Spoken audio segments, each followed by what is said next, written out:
Hello there, and welcome to More Movies Weekly number 18. Think of all you could do with 18 months of clean streets.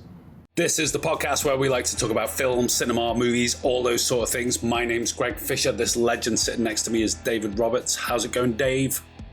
I'm very well, sir. I'm very well. How are you? I'm fine, thanks. Let me ask you, have you done something different with your hair this week? No, it's just as it was. Oh, you just brushed it? Just brushed it, yeah. Well, it looks smart. It looks smart. It looks shorter, doesn't it? It does a little bit. Just a little bit. I had a fight with a lawnmower. And lost. And lost badly. Very cool. I love it. So, welcome to the podcast. If you're joining us for the first time, welcome, as I've just said. If you're joining us again, thank you. Welcome back. It's great to see you. Jack, it's great to see you. This week we have been watching a film from 2019 called Queen and Slim. This was directed by Melina Matsoukas. It stars Daniel Kaluuya and Jodie Turner-Smith, amongst others. It is basically like a modern day Bonnie and Clyde in a lot of ways. It obviously has a heavy political economy running through the subtext. Which is, something to be unpacked as we discuss it.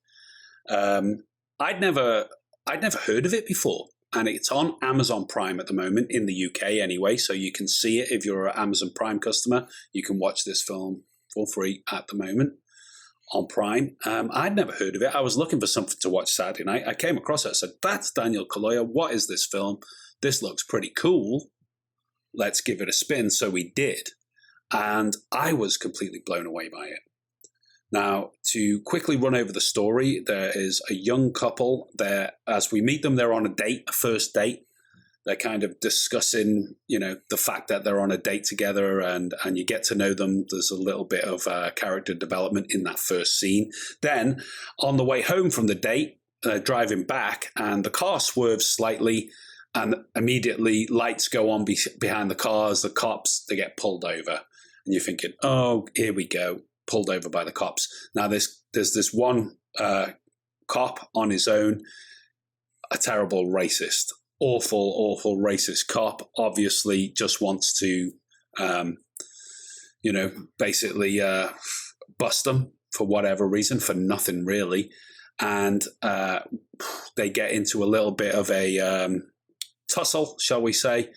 I believe that the female character is training to be a lawyer, so she knows her rights, and she's trying to say, look, this is wrong. We want your badge number, etc. As I say, scuffle breaks out between him and Kaluuya. The gun gets loose, and they end up shooting the cop. Then they go on the run for the rest of the movie. So that's all I want to say about the setup. It is, I suppose, a bit of a spoiler. But, if you watch the trailer, I think you'd find that's exactly what happens in the trailer. It doesn't give anything else away. It is to set it up. And just to say with the gunshot, the cop shoots the girl first and kind of grazes her leg. And the scuffle's going on. And so the kind of gunshot is... Well, it's kind of like he's self-defense. Self-defense, yeah. That's what I meant. Because he pulls a gun on them for no reason. They're not armed. They say, we're not armed. We got no guns. And they're talking at first, and obviously it gets more and more tense, and then bang, there's the gun comes out, gets loose, and the cop gets shot by Slim, I think his character, Queen and Slim. That's the name of the film. She's Queen, he's Slim. So and then they go on the run together. So that's what I mean. In a sense, it's like a modern day Bonnie and Clyde. It is exactly a Bonnie and Clyde situation. They're not like career criminals, but they become criminals, and then that turns into the Bonnie and Clyde situation. It's a bit like Thelma and Louise in that way, in terms of they end up committing a crime and then become the Bonnie and Clyde on the run. These two are just like in the wrong place at the wrong time. Things go down, and then they're forced into this situation, and they're forced together.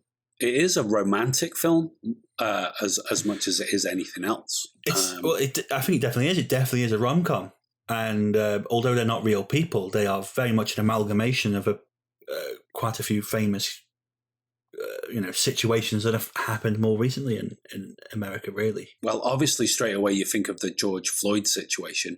I think this must have come out before that happened. It is before, yeah. Which goes to show you, that's just it's not a single event. It's like, this is a problem. This is a major, major fucking problem. It's one of those where your jaw drops watching it and it keeps dropping to the point where you got no jaw left, because there's so many things that crop up throughout it. That just makes you go, oh my God. I think I sat with it as a somber, melancholic trance almost, because I sat there thinking, I loved the pair of them. I thought they were brilliant and beautiful, and that the best thing about the film is their performances. Obviously, Daniel Kaluuya, we love him in Get Out and Judas and the Black Messiah. Black Mirror was where I first saw him. Black Panther. Black Panther. Yes. Oh, the Marvel film. Yeah. Sorry, yeah. I've not seen it. Were you thinking I meant Judas and the Black Messiah? He's like, I was thinking, Panther in it, but it's not called Black Panther. Jodie Turner-Smith, she's fabulous. I saw her in Without Remorse early in the year, where she's pretty good in that. I haven't seen it before. I hadn't seen that, and I was in love with her too. I just thought, she wow. Was really brilliant. I mean, she's got the long hair at the start, and she's just like this boss, super cool, knows her shit, takes no messing kind of character, and you're kind of like, wow, this is a strong woman.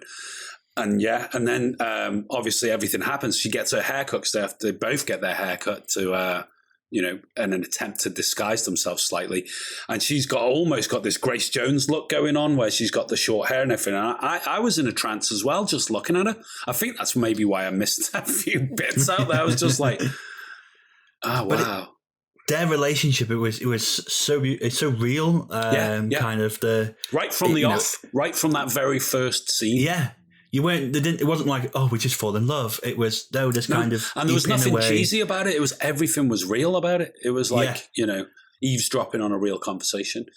And I love that. It was engrossing from the start, And we're talking about her cutting her hair. And I think that also was her character throughout that strong, independent woman persona of the beginning was chipped away and chiseled and stripped away. And it really bore down into her. Why is she like this? And it was really quite beautiful. And it ends up and they really properly get together and become a couple by the end. And they're in love. That's the thing. Exactly. I think the love is there from the very start, but as you put it, it gets chipped away. All this toughness, this hardness, this kind of armor. This armor that she's got on just gets stripped away. And the same with him. He kind of loosens into it, doesn't he? He kind of becomes a bit more sort of accepting of it all. And he gains his independence because he clearly is with his family and all in that kind of neat little bubble. Yeah, he learns through her to be like, nope, okay, an independent man. Yeah, independent man, strong individual. It was, I mean, what a film! This is the thing, 2019, and I was thinking, where's this film been? Why isn't everybody talking about this? Is everybody sleeping on it? Did I miss the fact that everybody is? I think the reason was it came out the same time as Get Out. And I think because everyone was talking about Get Out at the time, this kind of went by the wayside and was missed, Don't get me wrong, Get Out is a great film. I really enjoyed it. It was good fun, but it's not a patch on this as a film. I think this is better. I think it's 10 times better because it's rooted in more reality for anything, One of the interesting techniques I really enjoyed about it is you had that kind of voiceover dialogue over the characters. Not speaking, but that their character speaking is a bit like Terrence Malick's Days of Heaven, where they do that kind of thing. But those kind of speeches over the top were very much the kind of philosophical, poetic lines of dialogue about what it means to be and the social commentary and stuff. But it was transfixed over the top of just them kind of being. And I thought that was a really powerful kind of social commentary of just being, but understanding why you're being, I want to be immortal too. You're too young to be worried about all that. No, I'm not. I could die today. Don't say that. I just want people to know I was here. Very touching. Yeah, absolutely. I mean, talking to Terrence Malick might be even more appropriate to say Badlands, because that's about he kills her father at the start. They go on the run. You've also got Sissy Spacek's voiceover narrative throughout it. So very similar and influenced by Badlands as much as anything else, I'd imagine, as well. It's a bittersweet ending, like a lot of these films are. Like we were talking about Thunderbolt and Lightfoot last week's podcast, but having a new Hollywood bittersweet ending, this is the same in that sense as well. New Hollywood. Yeah. It's also got a really lovely celebration of blackness in there. Because it really explores every facet of black identity, and I really enjoyed all the avenues it was going down. It never really, it didn't just focus on one side of Black America. No. It really went around the different places. One scene I'm thinking of you saying that is where the garage door comes up and they're confronted by a black cop, a black police officer. His reaction to it. Yeah, I was stunned. I was stunned by that. I was like, "Oh my god!" It's jaw dropping. It is jaw dropping. That's what I meant by got no jaw left at this point, because you're like, "What's going to happen here?" When they get the car repaired and the whole situation with the young lad there and everything, which was a completely different angle, and I know it was beautiful. I mean, this is the thing to be said about it as well. This was one beautiful looking film. The cinematography was absolutely par excellence. I thought some of those shots were like looking at the very best modern still photography, and they look so beautiful, so young and beautiful in it with their, when he puts that sort of velveteen tracksuit on and she's got the dress on and the haircut and stuff, and you're just like, could it be any cooler? The scene when they say the most erotic scene in the film is one of the most powerfully erotic scenes I've seen in quite a while in cinema. Let's put it that way. There you go. There's a reason to watch it if you're into that sort of thing. Apparently, though, pornography, right, is really, really bad for you. And there's 5 reasons why. The first reason is that you lose your memory. The second reason is...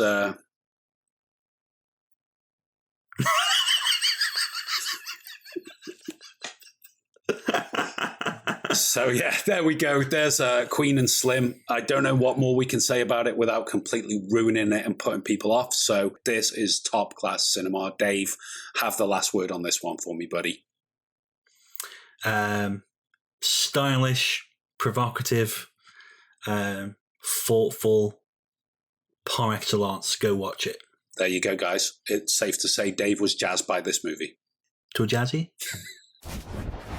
Okay, so in other movie news this week, we have had a second trailer drop for the forthcoming Dune film with Timothée Chalamet, Jason Momoa, Josh Brolin. They're all in it.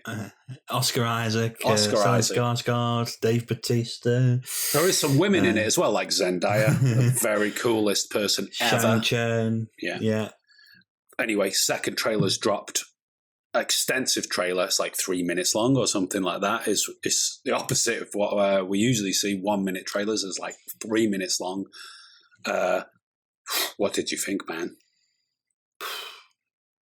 Loved it. This is the one we've been looking forward to for a very long time. We wanted to see it last year. It got postponed. It's obviously going to be landing this year in like September, October time. We're finally getting the trailer. It is coming this time, so it's not going to be delayed again, thank God. No. And yeah, just so excited. It looks amazing. Doesn't it? Still. Like I was saying to you, I was so excited watching it. I almost wanted to just rush back and watch the David Lynch version just to get back into that world of Dune and sort of get into the mood for it. I think definitely before the film, I'll definitly get that out again and watch it. Oh, yeah. I like the Lynch version anyway. I thought it was good. Yeah. I'll possibly check out the TV movies from they did as well. And having grown up on Star Wars and stuff like that, I watched Dune and I was like, Yeah. But it's such a mad film. The heart plugs and the whole, whoa, it's just crazy. He who controls the spice controls the universe. But I always liked it. I always thought, it's something different. It's very individual in its own way, quite a unique film. And now, fast forward all these years later, they've redone it. And it's one of those films, I think a lot of people will be glad that they've redone it, because I think Lynch kind of struggled with it back in the day, because it was a Dino De Laurentiis production, and he was very much under the thumb of the executives in the studio that, that he had to toe the line. And he's an independent artist, filmmaker type that likes to do his own thing. So considering all that, I don't think he did a bad job, but people will be pleased that they've, it's Denis Villeneuve. It's going to be like, Well, I think as well, big there's blockbuster treatment. I first got into it through the video game, Right. back in the day. Cool.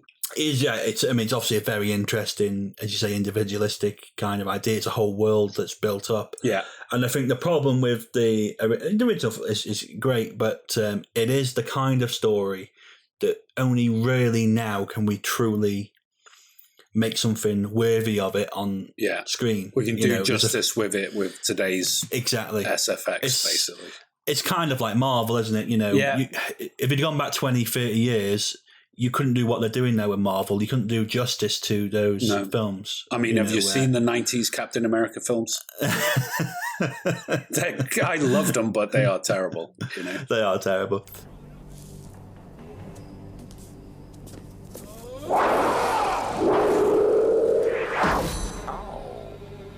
And so, now that they can do these kind of things, it's great that they're actually taking them on and doing them properly. And, this is part one. They've apparently already got in the pipelines part 2 and some spin-off series. So it could be a whole world. I hope, again, they don't go too far with such a thing. But it's a big world that has been written. Yeah, last year we also did a History of Dune article on the website, so we will link that in the description as well if you're interested to go and see that.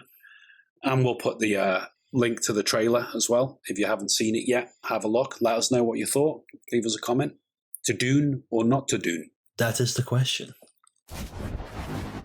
Talking about other films we're excited to see on the big screen, and it's getting closer and closer now. The Green Knight has had its initial release, and from all the reports I've seen about it, it is very positive reactions. Yes, the new A24 film you've been very excited to see. The press have all had a look at it now, and early releases and stuff. Yeah, it sounds like a massive hit, critically speaking. Good.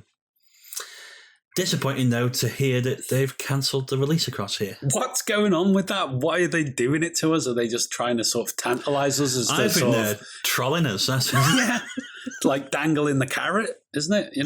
Oh, honey, he's teasing you. Dying to see this film. For ages, there was a trailer out for it, and the release date was to be confirmed. And that was ages. It seemed like all of last year that was the case. Then they finally said, yeah, it's getting released July 2021, and now they're going to have it, I think, over in the States, but they've put it back again over here. I don't know why. I can't figure out why. I've tried to find out why.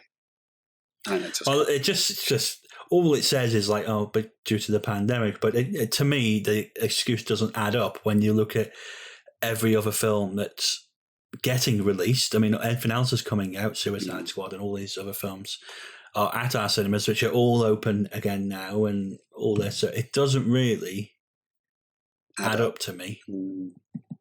It's very bizarre. It is strange, isn't it? We will see it though. I cannot wait. I think we'll go to the big screen to watch it when it's out. We'll go and check it out, and we'll be able to review it then. I am excited to see it. Just on the strength of the trailer. I mean, I like Dev Patel. I love A24, and I like that kind of film. That sort of Arthurian kind of base to it. That I haven't seen many films like that for a long, long time. I mean, talking about things like Excalibur and there's some great movies in the 80s. Things like Conan, Red Sonja. Lady Hawk, all of those kind of almost like mythical fantasy films that this seems to be in the tradition of. And just on the strength of the trailer, having the atmosphere in it and the visuals and everything, I just thought, I cannot wait to see this film. It looks ace. And I'm just glad to hear that that's what people are saying about it. Also, have you heard that you'll be really pleased about this? This is like news for you. That's why I included it in our itinerary for episode 18. Batfleck's coming back. Look at that face, ladies and gentlemen. Yeah, Batfleck's coming back. Apparently, he's going to be in The Flash. They have released some on-set footage of Ben Affleck's Batman on the Bat Cycle, or the Bat Bike, or whatever they can call it, Aren't you excited by this? Aren't you excited to see your favourite superhero back on the screen, Dave? Why won't Ben Affleck fuck off? I won't kill another Batfleck. Well, I'll tell you why he won't, because even though we're not paying him millions of dollars. No, we're not massively into it, but there is an army of fans, Zack Snyder style fans that do love his iteration of Batman. They're kind of pissed off he never got his own film because he was part of the Justice League. He was Batman vs Superman, whichever way around that is, and he didn't get to do his own Batman film. And they're like, so they brought him back again. But these are the same fucking morons who think Henry Cavill's a good Superman. I mean, we should not be catering to morons. It's a terrible idea. I mean, yeah. I apologise to all the morons out there that are insulted by Dave's words. We are, of course, morons ourselves. That's fine. Movie morons. When we've got this really exciting Batman project coming up with Robert Pattinson. There's going to be superb, and they're still dicking around with this multiverse. We've said this a million times. The DC thing is just fucked. It's in. I mean, how badly can you fuck up a franchise? Just have a look at DC and see what they've done, because I know, but this is like the point of view we're coming from. This is like our opinion, but that, like I said, there's an army of people out there that love it. They love the Snyder Cut. They love Batfleck. But you look at all the other shit they've produced, like the Harley Quinn thing and the Suicide Squad, which was fucking awful. The new one looks quite good, though. The new one looks interesting. Yeah. But the first one was dog shit. All these different things have been messed around with. None of it works together. None of it is coherent. There's nothing cohesive. That's one thing you can say about Marvel. It's perfectly linked up, even to the point of that Shang-Chi and the Legend of the Ten Rings having, all these Easter eggs spread throughout the rest of the Marvel films that no one even knew about until they brought that out. Now that is writing. But like I say, there's a couple in there that are pretty good. The Birds of Prey wasn't terrible. The first Wonder Woman film was great. Obviously, going back to the Nolan stuff, which is a bit pre all of this stuff, that they were great. They were great films, the Nolan trilogy. Masterpieces. In terms of that genre, they certainly were up there, But they've made a bit of a mess of it since. But he's back. Get used to it. You're going to be watching it. You're going to be seeing what's going on with Batfleck. Maybe we'll never get rid of him. Maybe he'll be just like Batman forever. See what I did there? Oh, dear. Oh, what would be even better is if Matt Damon came in as Robin. Oh, Jesus. Oh, come on. Matt Damon. And Matt Damon. Matt Damon. Okay, so this week's tweet of the week goes out to our friend Shane Hood, who is a friend of ours on Twitter. She is an artist, a stop motion and animation artist, and she's put a tweet out of some stuff she's been working on. I think there were 3 in a row.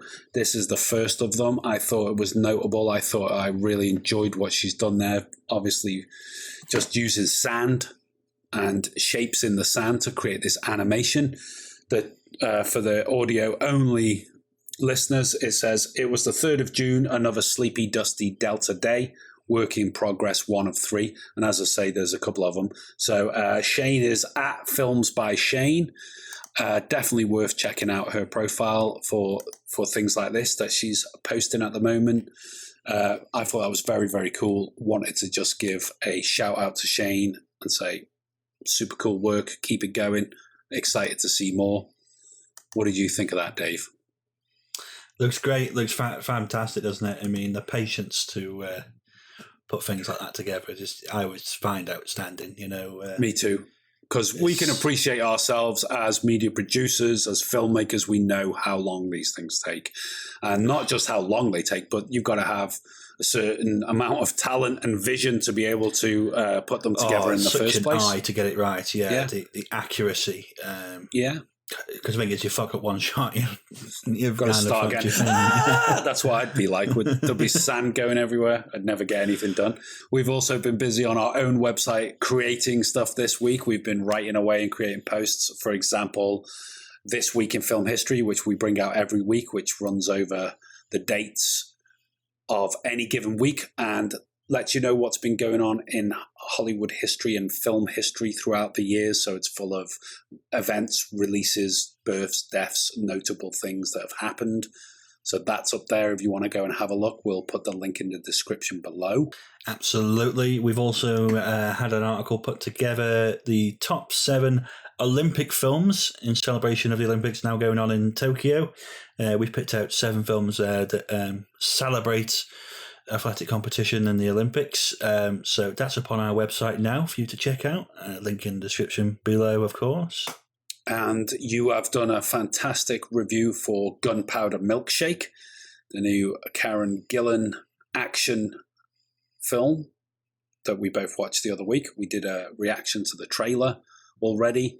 Now Dave has done a fantastic Film in 5 review, which you can read on the website. You can also watch the review here on YouTube. Again, link in the description below. Great review there, Dave. Why, thank you, sir. Why, thank you. Instead of a milkshake, maybe you'd like a coffee. I'd love a coffee. Can I get a caramel macchiato?